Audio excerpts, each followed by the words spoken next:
Hello guys, আজকে নিয়ে এসেছি তোমাদের সামনে Bengali vegetable cooking specially for Bengali food. তো দেখো কি কি কেটে নিয়েছি আমি, তারপর কি কি মশলা নিয়ে নিলাম দেখে নাও। নাম বলো।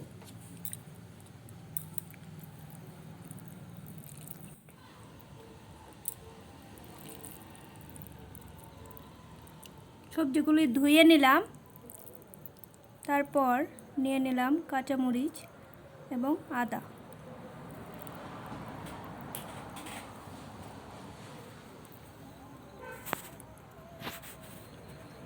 এদিকে কড়াই ধুয়ে বসিয়ে দিলাম চুলোয়।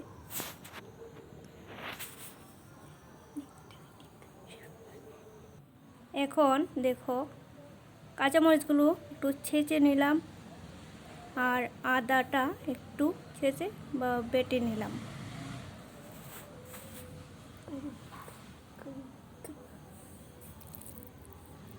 দেখো মশলাগুলো আমি একটা বাক্সে সুন্দর করে সাজিয়ে নিলাম।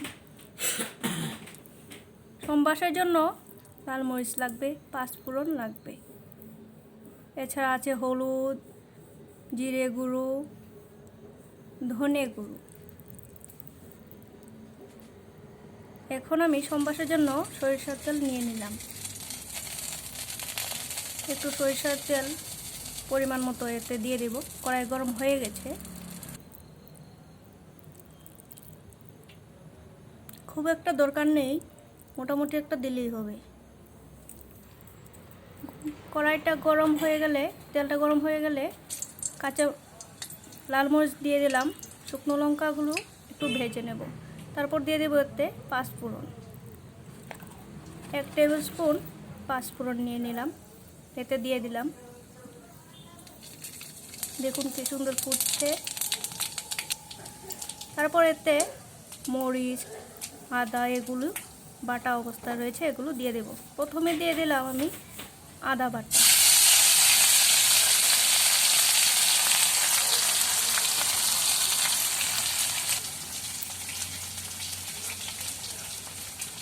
তারপর এতে কাঁচামরিচ বাটাটা দিয়ে দিলাম, সবটুকু কাঁচামরিচ দিয়ে দিলাম। এখন এগুলোকে খুন্তি দিয়ে একটু নেড়ে নিলাম। একটু ভাজা ভাজা হয়ে গেলে এতে আমি সবজি দিয়ে দেব।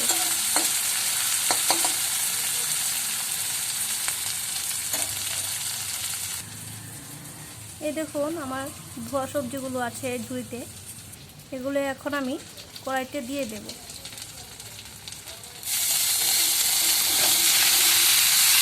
এগুলো এখন একটু নেড়ে দিলাম। দেখুন কি সুন্দরভাবে নাড়ছি।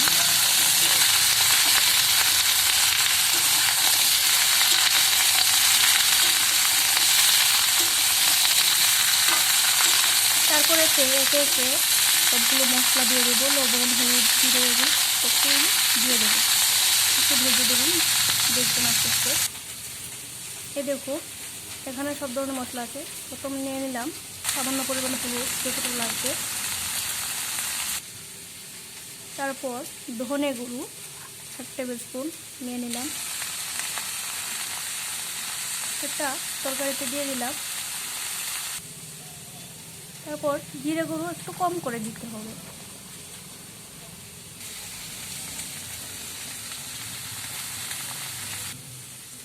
তারপর আমরা দিয়ে দেব লবণ। পরিমাণ মতো লবণটা দিতে হবে, আপনাদের সবজি অনুযায়ী, যতটুকু সবজি নেবেন সেই অনুযায়ী লবণটা দিতে হবে। দেখুন কি সুন্দরভাবে ছড়িয়ে ছিটিয়ে দিচ্ছি।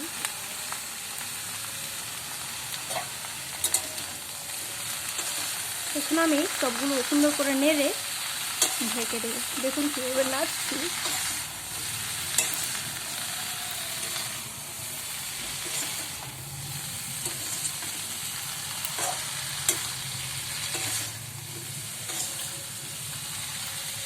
সবজিগুলো সুন্দরভাবে নাড়া হয়ে গেছে, এখন আমি এটা ঢেকে দেব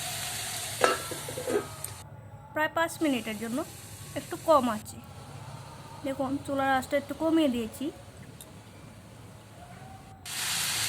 তারপর এগুলো আবার একটু নেড়ে আবার ভাজতে হবে। এটি আস্তে আস্তে সেদ্ধ হতে হবে কম আছে, একটু পর পর নেড়ে দিতে হবে। দেখুন আমি কীভাবে করছি, আপনারা বাসায় এভাবে ট্রাই করতে পারেন।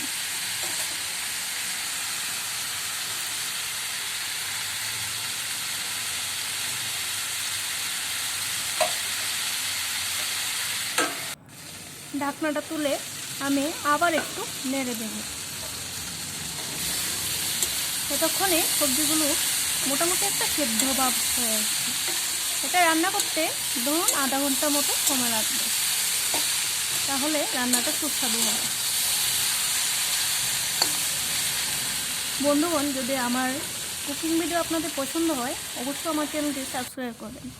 এখন এতে একটু পরিমাণ মতো একটু জল দিয়ে দেব সবজিগুলো একটু সেদ্ধ হওয়ার জন্য। তারপর একটু ঝোল তো রাখতে হয় না। এখন এটাকে নেড়ে চেড়ে ঢাকা দিয়ে দেব, একটু কম আছে কিংবা মধ্যম ধরনের আছে।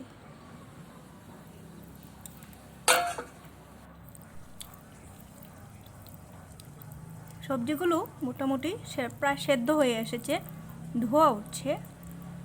দেখুন তুলে দিচ্ছি, তুলে দেখাচ্ছি, মোটামুটি সেদ্ধ হয়ে এসেছে, ঝোলটাও মোটামুটি ভালোই ফুলছে। এখন আবার এটাকে মোটামুটি সুন্দর করে নেড়ে দেব, যাতে ঝোলটা একটু শুকায়, দেখতে একটু ঘন ঘন হবে, সুন্দরই হবে, খেতেও বেশ সুস্বাদু লাগে। আপনারা অবশ্যই দেখবেন। আবার একটু ঢেকে দিলাম, এখন তুলে নিলাম। দেখুন তরকারিটা প্রায় হয়ে এসেছে। এইভাবে আপনারা বাড়িতে অবশ্যই ট্রাই করবেন এবং আমাকে একটা লাইক অবশ্যই দিয়ে যাবেন, অ্যান্ড কমেন্ট করতে ভুলবেন না কিন্তু বন্ধুগণ। দেখুন তরকারিটা কি সুন্দরভাবে হয়ে এসেছে। এটি গরম ভাতের সঙ্গে খেতে দারুণ লাগে, আপনারা বাসায় অবশ্যই ট্রাই করবেন।